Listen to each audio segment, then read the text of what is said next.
Welcome to teachers academy. നമ്മളിന്ന് discuss ചെയ്യാൻ പോകുന്നത് 2022 ഫെബ്രുവരിയിൽ എക്സാം കഴിഞ്ഞ കേട്ടറ്റ് കാറ്റഗറി 3 ഫിസിക്കൽ സയൻസിന്റെ ഫിസിക്സ് റിലേറ്റഡ് ക്വസ്റ്റ്യൻ പേപ്പർ ആണ്. നമുക്ക് ക്വസ്റ്റ്യനിലേക്ക് കടക്കാം. എന്താണ് ഒന്നാമത്തെ question? The SI unit of momentum is. മൊമെന്റത്തിന്റെ SI unit എന്താണെന്നാണ് ക്വസ്റ്റ്യൻ. എന്താണ് മൊമെന്റം എന്ന് പറഞ്ഞാൽ? Momentum is the characteristic feature of an object which is in motion. ഒരു മോഷനിലുള്ള ഒബ്ജക്റ്റിന്റെ, അതല്ലെങ്കിൽ വെലോസിറ്റി ഉള്ള ഒരു ഒബ്ജക്റ്റിന്റെ ഒരു ക്യാരക്ടറിസ്റ്റിക് ഫീച്ചർ ആണല്ലേ മൊമെന്റം എന്ന് പറഞ്ഞാൽ. എങ്ങനെയാണ് മൊമെന്റം കണ്ടുപിടിക്കാം? Momentum is the product of mass and velocity. ഒരു ഒബ്ജക്റ്റിന്റെ മാസിന്റെയും വെലോസിറ്റിയുടെയും പ്രൊഡക്റ്റ് ആണ് എന്ത് മൊമെന്റം എന്ന് പറയുന്നത്. ഓക്കെ, മൊമെന്റം എന്നത് നമ്മൾ പി എന്ന ലെറ്റർ കൊണ്ടാണ് റെപ്രസെന്റ് ചെയ്യുക. So momentum is equal to mass into velocity ആണ്. എന്താണ് മാസിന്റെ SI യൂണിറ്റ്? മാസിന്റെ SI യൂണിറ്റ് കിലോഗ്രാം ആണ്. വെലോസിറ്റിയുടെ SI unit metre per second ആണ്. സോ മൊമെന്റത്തിന്റെ SI യൂണിറ്റ് എന്താ? കിലോഗ്രാം മീറ്റർ പെർ സെക്കൻഡ് ആണ്. ഈ മീറ്റർ പെർ സെക്കൻഡിന് നമുക്ക് മീറ്റർ സെക്കൻഡ് ഇൻവേഴ്സ് എന്നുകൂടി എഴുതാം. So kilogram metre second inverse ആണ് എന്ത് മൊമെന്റത്തിന്റെ SI യൂണിറ്റ്. സോ നമ്മുടെ ആൻസർ ഏതാ? Option C, kilogram metre second inverse. Okay, ഇനി എന്താണ് അടുത്ത question? The minimum velocity with which a body must be projected so that it may escape from the gravitational field is. ഒരു gravitational ഫീൽഡിൽ നിന്ന് escape ചെയ്യാൻ ഒരു body project ചെയ്യേണ്ട minimum വെലോസിറ്റിനെ വിളിക്കുന്ന പേരെന്താണെന്നാണ് ക്വസ്റ്റ്യൻ. ഈ വെലോസിറ്റിനെ നമ്മൾ എസ്കേപ്പ് വെലോസിറ്റി എന്നാണ് വിളിക്കുക. അപ്പൊ നമ്മുടെ ആൻസർ ഏതാ? Option C, escape velocity. എന്താണ് എസ്കേപ്പ് വെലോസിറ്റി? ഒരു ഗ്രാവിറ്റേഷണൽ ഫീൽഡിൽ നിന്ന് എസ്കേപ്പ് ചെയ്യാൻ ഒരു ബോഡി പ്രൊജക്റ്റ് ചെയ്യുമ്പോൾ കൊടുക്കേണ്ട മിനിമം വെലോസിറ്റിയാണ് എന്ത് എസ്കേപ്പ് വെലോസിറ്റി എന്ന് പറയുന്നത്. ഇനി ഈ എസ്കേപ്പ് വെലോസിറ്റിയെ ബന്ധപ്പെട്ട് നിങ്ങൾ പഠിച്ചിരിക്കേണ്ട കുറച്ചുകൂടെ കാര്യങ്ങളുണ്ട്. ഇത് സ്ഥിരമായിട്ട് എക്സാമിന് ചോദിച്ചു കാണാറുള്ള ക്വസ്റ്റ്യൻസ് ആണ്. എർത്തിന്റെ എസ്കേപ്പ് വെലോസിറ്റി എത്രയാണെന്നുള്ളത്. എർത്തിന്റെ എസ്കേപ്പ് വെലോസിറ്റി എത്രയാണ്? 11.2 കിലോമീറ്റർ പെർ സെക്കൻഡ് ആണ് എന്തിന്റെ എസ്കേപ്പ് വെലോസിറ്റി? എർത്തിന്റെ എസ്കേപ്പ് വെലോസിറ്റി. അപ്പോൾ ഈ ഒരു വാല്യൂ കൃത്യമായിട്ട് നിങ്ങൾ എന്ത് ചെയ്യണം? പഠിച്ചു വെക്കണം. അടുത്തത് മൂണിന്റെ എസ്കേപ്പ് വെലോസിറ്റി എത്രയാണ്? 2.38 കിലോമീറ്റർ പെർ സെക്കൻഡ് ആണ് എന്തിന്റെ എസ്കേപ്പ് വെലോസിറ്റി? മൂണിന്റെ എസ്കേപ്പ് വെലോസിറ്റി. അതുപോലെ എസ്കേപ്പ് വെലോസിറ്റി കണ്ടുപിടിക്കാനുള്ള equation √2gm divided by r. ഇതിൽ g എന്ന് പറഞ്ഞാൽ യൂണിവേഴ്സൽ ഗ്രാവിറ്റേഷണൽ കോൺസ്റ്റന്റ് ആണ്. m എന്ന് പറഞ്ഞിട്ടുണ്ടെങ്കിൽ ഏത് പ്ലാനറ്റിന്റെ എസ്കേപ്പ് വെലോസിറ്റി ആണോ നിങ്ങൾ കണ്ടുപിടിക്കുന്നത് ആ പ്ലാനറ്റിന്റെ മാസ് ആണ് m. ആ പ്ലാനറ്റിന്റെ റേഡിയസ് ആണ് എന്ത്? r എന്ന് പറയുന്നത്. ഇനി ഇതേ ഇക്വേഷനെ നമുക്ക് എങ്ങനെയും എഴുതാം? √2g into r. ഇവിടെ ഈ സ്മോൾ g എന്ന് പറയുന്നത് ആക്സിലറേഷൻ ഡ്യൂ ടു ഗ്രാവിറ്റി ആണ്. Acceleration due to gravity g കണ്ടുപിടിക്കാനുള്ള ഇക്വേഷൻ എന്താ? gm divided by r square ആണ്. ഇതിൽ g എന്ന് പറയുന്നത് യൂണിവേഴ്സൽ ഗ്രാവിറ്റേഷണൽ കോൺസ്റ്റന്റ് ആണ്. m എന്ന് പറയുന്നത് mass of the planet and r is the radius of the planet. അപ്പോൾ ഇത്രയും കാര്യങ്ങൾ ഈ ഒരു എസ്കേപ്പ് വെലോസിറ്റിയുമായി ബന്ധപ്പെട്ട് നിങ്ങൾ കൃത്യമായി പഠിച്ചു വെക്കണം. അതുപോലെ തന്നെ ഈ ഒരു ഭാഗത്ത് നിന്ന് ചോദിച്ച് കണ്ടിട്ടുള്ള ഒരു ക്വസ്റ്റ്യൻ ആണ്, ഒബ്ജക്റ്റിന്റെ മാസിനെ ഈ എസ്കേപ്പ് വെലോസിറ്റി ഡിപ്പെൻഡ് ചെയ്യുന്നുണ്ടോ എന്നുള്ളത്. ഒബ്ജക്റ്റിന്റെ മാസിനെ ഡിപ്പെൻഡ് ചെയ്യുന്നുണ്ടോ എസ്കേപ്പ് വെലോസിറ്റി? നമ്മുടെ ഇക്വേഷനിൽ എവിടെയും ഒബ്ജക്റ്റിന്റെ മാസ് വരുന്നില്ല. അതുകൊണ്ട് escape velocity is independent of the mass of the object. ഒബ്ജക്റ്റിന്റെ മാസിനെ ആര് ഡിപ്പെൻഡ് ചെയ്യുന്നില്ല? എസ്കേപ്പ് വെലോസിറ്റി ഡിപ്പെൻഡ് ചെയ്യുന്നില്ല. അപ്പൊ ഈ ഒരു കൺസെപ്റ്റും ഈ ഒരു സെക്ഷനിൽ നിന്ന് എന്ത് ചെയ്യണം? നിങ്ങൾ പഠിച്ചു വെക്കണം. ഇനി എന്താണ് അടുത്ത question? The final image formed in the compound microscope. ഒരു കോമ്പൗണ്ട് മൈക്രോസ്കോപ്പിൽ ഫോം ചെയ്യുന്ന ഫൈനൽ ഇമേജ് എങ്ങനെയാണെന്നാണ് ക്വസ്റ്റ്യൻ. എന്തൊക്കെയാണ് ഓപ്ഷൻ തന്നിരിക്കുന്നത്?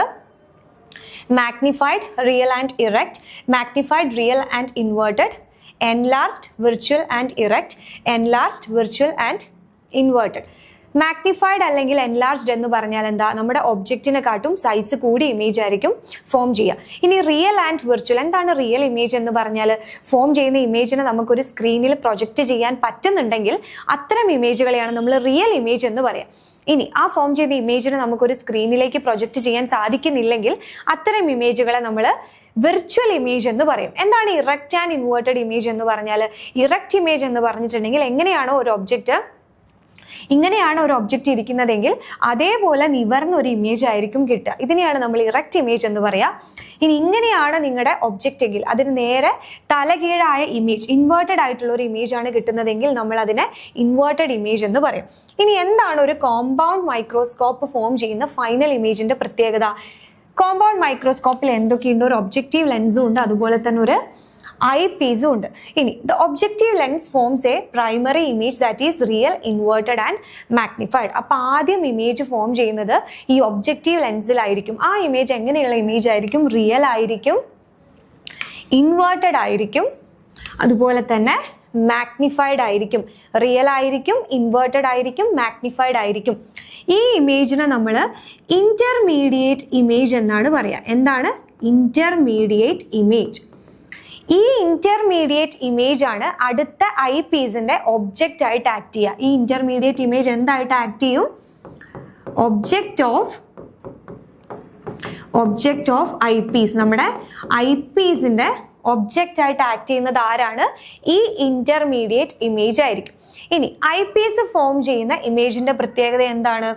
the eyepiece simple magnifying glass produces a final image that is virtual ആയിരിക്കും, ഫർദർ എൻലാർജ്ഡ് ആയിരിക്കും, അതുപോലെ തന്നെ ഇറക്റ്റ് ആയിരിക്കും. Erect with respect to the intermediate image. ഈ ഇന്റർമീഡിയറ്റ് ഇമേജിനോട് ഇറക്റ്റ് ആയിട്ടുള്ള ഇമേജ് ആയിരിക്കും ആര് ഫോം ചെയ്യുക? ഐ പീസ് ഫോം ചെയ്യുക. അപ്പൊ നമ്മുടെ ആൻസർ എന്താണ്? ഇവിടെ നോക്കൂ, ആദ്യം ഫോം ചെയ്യുന്നത് ഒബ്ജക്റ്റീവ് ലെൻസ് ആണ് അല്ലേ? ആദ്യം ഇമേജ് ഫോം ചെയ്യുന്നത് അതെങ്ങനെയായിരിക്കും? റിയൽ ആയിരിക്കും, എൻലാർജ്ഡ് ആയിരിക്കും, ഇൻവേർട്ടഡ് ആയിരിക്കും. അപ്പോൾ ഇങ്ങനെയാണ് നിങ്ങളുടെ ഒബ്ജക്റ്റ് എങ്കിൽ ഈ ഒബ്ജക്റ്റിന്റെ ഒരു റിയൽ, എൻലാർജ്ഡ്, ഇൻവേർട്ടഡ് ഇമേജ് ആയിരിക്കും ആര് ഫോം ചെയ്യുക? നമ്മുടെ ഒബ്ജക്റ്റീവ് ഫോം ചെയ്യുക. ഇനി ഈ ഒബ്ജക്റ്റീവ് ഫോം ചെയ്ത ഈ ഇമേജ് ആണ് അടുത്ത ഐ പീസിന്റെ ഒബ്ജക്റ്റ് ആയിട്ട് ആക്ട് ചെയ്യുന്നത്. ആ ഐ പീസ് ഫോം ചെയ്യുന്ന ഇമേജ് എങ്ങനെയായിരിക്കും? അത് വിർച്വൽ ഇമേജ് ആയിരിക്കും. അതുപോലെ തന്നെ with respect to this image അത് എന്തായിരിക്കും? ഇറക്റ്റ് ആയിരിക്കും. സോ ഇങ്ങനെയായിരിക്കും നമ്മുടെ ഫൈനൽ ഇമേജ് ഉണ്ടാവും. ഒരു കോമ്പൗണ്ട് മൈക്രോസ്കോപ്പ് ഫോം ചെയ്യുന്ന ഫൈനൽ ഇമേജ് ഇങ്ങനെ ഉണ്ടാവും with respect to the object. അതെങ്ങനെയായിരിക്കും? എൻലാർജ്ഡ് ആണ്, വിർച്വൽ ആണ്, അതുപോലെ തന്നെ ഇൻവേർട്ടഡ്. അപ്പൊ നമ്മുടെ ആൻസർ എന്താണ്? ഓപ്ഷൻ ഡി ആണ് ആൻസർ. ഇനി എന്താണ് അടുത്ത question? Name the law associated in the following statement. The fluid under equilibrium exert same pressure in all direction. ഒരു ഇക്വിലിബ്രിയത്തിലുള്ള ഫ്ലൂയിഡ് എല്ലാ ഡയറക്ഷനിലേക്കും ഒരേ പ്രഷർ അപ്ലൈ ചെയ്യും എന്ന് പറയുന്ന ലോ ഏതാണ്? അത് പാസ്കൽ ലോ ആണ്. അപ്പൊ നമ്മുടെ ആൻസർ എന്താ? ഓപ്ഷൻ ഡി ആണ് ആൻസർ. ഇനി അടുത്ത question, myopia is corrected using. Myopia എന്താണ്? മയോപ്പിയ ഷോർട്ട് സൈറ്റ്നെസ് ആണ് അല്ലെ മയോപ്പിയ.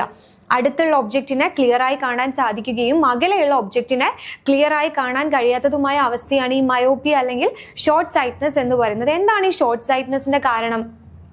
എപ്പോഴാണ് നമ്മൾ ഒരു ഒബ്ജക്റ്റിനെ ക്ലിയർ ആയിട്ട് കാണുക? നമ്മുടെ ലൈറ്റ് കൃത്യമായി റെറ്റിനയിൽ ഫോക്കസ് ചെയ്യുമ്പോഴാണ് നമ്മൾ ഒരു ഒബ്ജക്റ്റിനെ ക്ലിയർ ആയിട്ട് കാണാൻ പറ്റുക.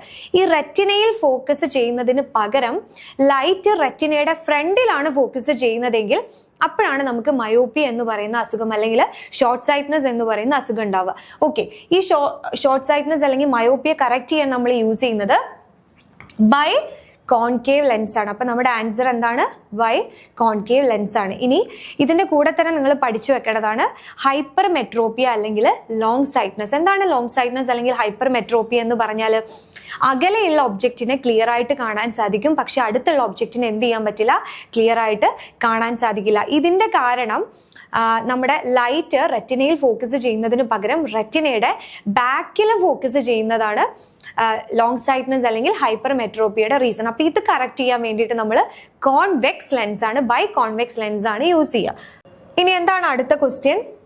What should be the apparent frequency of sound heard by the listener when the source and listener approach each other? നമ്മുടെ ഡോപ്ലർ ഇഫക്റ്റുമായിട്ട് റിലേറ്റ് ചെയ്തൊരു ക്വസ്റ്റ്യൻ ആണ്. എന്താണ് ഡോപ്ലർ ഇഫക്റ്റ് എന്ന് പറഞ്ഞാൽ?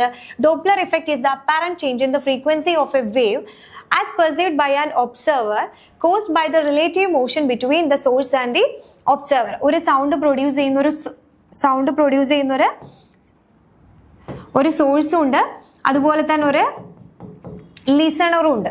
അപ്പോൾ ഒന്നില്ലെങ്കിൽ ഈ സോഴ്സിന്റെ അല്ലെങ്കിൽ ആ ലിസണറുടെ അല്ലെങ്കിൽ സോഴ്സിന്റെയും ലിസണറുടെയും ഇവരുടെ തമ്മിലുള്ള റിലേറ്റീവ് മോഷൻ കാരണം നമ്മുടെ ഒബ്സർവർ അല്ലെങ്കിൽ ലിസണർ കേൾക്കുന്ന സൗണ്ടിന്റെ ഫ്രീക്വൻസിക്ക് എന്ത് ചെയ്യും, ഒരു അപ്പാരന്റ് ചേഞ്ച് സംഭവിക്കും. ഈ ഫിനോമിനൻ വിളിക്കുന്ന പേരാണ് എന്ത്, ഡോപ്ലർ ഇഫക്റ്റ് എന്ന് പറയുന്നത്. അപ്പൊ നമ്മുടെ ക്വസ്റ്റ്യനിൽ എന്താണ് ചോദിച്ചിരിക്കുന്നത്, the apparent frequency എപ്പോഴുള്ള apparent frequency ആണ് when the source and listener approach each other. സോഴ്സും ലിസണറും അപ്രോച്ച് each other എന്ന് പറഞ്ഞിട്ടുണ്ടെങ്കിൽ സോഴ്സും ലിസണറും അടുത്തേക്ക് ഒന്നിച്ചിങ്ങനെ വരുന്നു.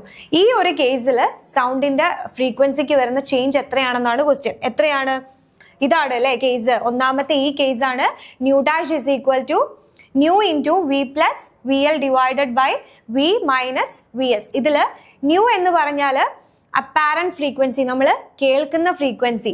ഇനി ന്യൂ ഡാഷ് എന്ന് പറഞ്ഞാലാണ് നമ്മൾ കേൾക്കുന്ന ഫ്രീക്വൻസി. ന്യൂ എന്ന് പറഞ്ഞാൽ എന്താ, എയറിലൂടെയുള്ള സൗണ്ടിന്റെ നോർമൽ ഫ്രീക്വൻസി, ശരിക്കും സൗണ്ടിന്റെ ഒറിജിനൽ ഫ്രീക്വൻസിയാണ് എന്ത്, ന്യൂ എന്ന് പറയുന്നത്. ഇനി വി എന്ന് പറഞ്ഞാൽ സൗണ്ടിന്റെ വെലോസിറ്റി ആണ്.